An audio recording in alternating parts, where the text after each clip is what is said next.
Bakın görün. Bu yer dedim. İlisu Ulu Körpü. Bak bu. Çay yatağı. Mənzərəyə bakın.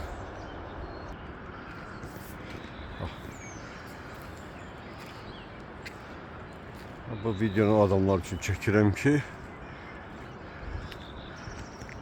bəhanə edirlər ki, istirahat eləməyə imkan yoxdur. Bu idi sudur. Baxın.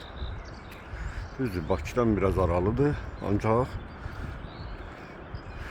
tamojni keçmirsən, heç bir ölkədə ərazisindən keçmədən öz ölkəmizdə bax belə mənzərəli yerlər var.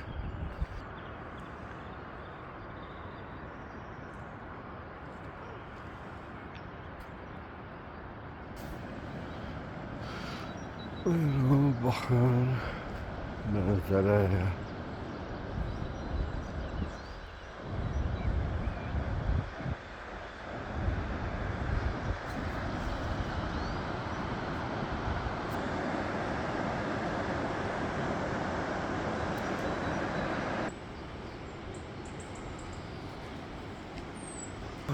Bakın bak.